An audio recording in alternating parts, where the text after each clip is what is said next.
ममतेचा गंध आज ह्या उरात. जाईन जरी कुठवरही वंदनीय तिचे पाय. माझी माय, माझी माय, माझी माय, माझी माय.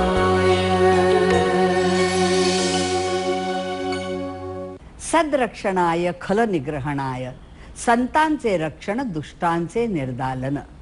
खरं म्हणजे भागवत पुराणातील हे वाक्य आज पोलीस खात्याचं हे घोषवाक्य झालंय.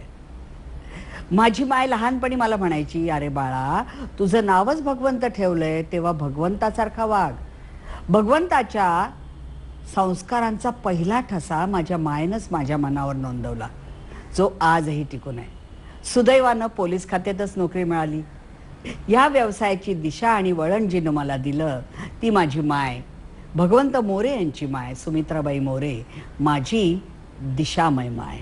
आई म्हणजे मूर्तिमंत वात्सल्य आणि आईची महती आणि आईचं महत्त्व शब्दात सांगता येणार नाही एवढं आईचं महत्त्व आहे. मी अतिशय भाग्यवान आहे की आज आई माझ्याबरोबर आहे. म्हणजे आज आईचं वय आहे 84, पण जो उत्साह जर बघितला तर तरुणालाही लाजवेल असा उत्साह आईच्यामध्ये आहे. परवाच आईचं मेडिकल चेकअप करून आणलं तर डॉक्टर म्हणाले की आई तुम्ही एकदम ठणठणीत आहे, काही झालेलं नाही तुम्हाला. काय याचं काय काय रहस्य काय? याचं रहस्य एकच आहे असं मला वाटतं, अतिशय समाधानी वृत्ती, नेहमी हसतमुख राहणे, गाण्याची संगीताची आवड, हे सर्व आईचे गुण घेण्यासारखे आहेत सगळ्यांनी.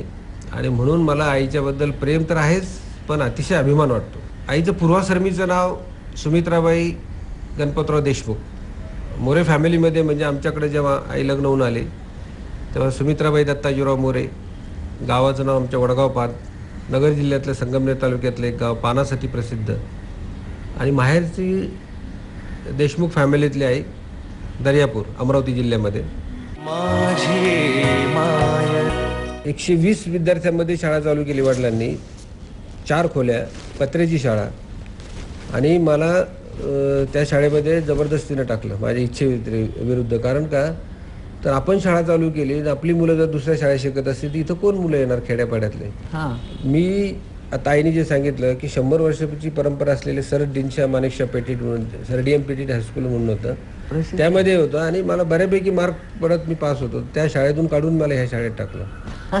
पण म्हणजे वाईट काही झालं नाही, परंतु त्यांनी स्वतःच्या तत्वासाठी हा थोडासा त्या घरातून गेला असं मला वाटतं. त्या घरातून म्हणजे आईचं प्रोत्साहन असं असतं की आम्हाला सुद्धा ते उद्युक्त करते. तर एकदा मी कार्यक्रमामध्ये एक गाणं म्हटलं तर जेव्हा आपण असं मागं वळून बघतो तेव्हा म्हणतो ना की असे ते दिवस निघून गेले, तर त्या संदर्भातलं एक गाणं आहे.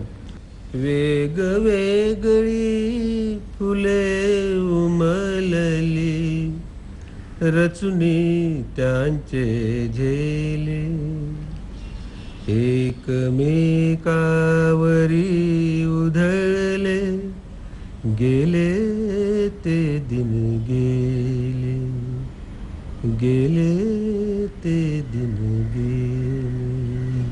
आई मला तू म्हणायला सांगितलं, पण तू आता पसायदान किंवा भैरवी शेवट म्हण ना तू. म्हणते भर पसायदान. आता विश्वात्मके देवे येणे वाग्यज्ञे तोषावे, तोषो निमज द्यावे पसायदान हे. जे खळांची व्यंकटी सांडो तया सत्कर्मी रती वाढो, भूता परस्परे पडो मैत्र जीवाचे, दुरितांचे तिमिर जाओ विश्व स्वधर्म सूर्ये पाहो, जो जे वांछिल तो ते लाहो प्राणी जात, वर्षत सकळ मंगळी ईश्वर निष्ठांची मांदियाळी, अनवरत भूमंडळी भेट तू भूता, चला कल्पतरूंचे आरव, चेतना चिंतामणी ते गाव, बोलते जे अर्णव पियुषाचे, चंद्रमे जे अलांछन, मार्तंड जेता पहिन ते सर्वाही सदा सज्जन सोय रे हो तू किंबहुना सर्व सुखी पूर्ण होऊनी तिही लोकी भजिजो आदि पुरुखी अखंडित एकच दैव एकच मात्र एकच माझी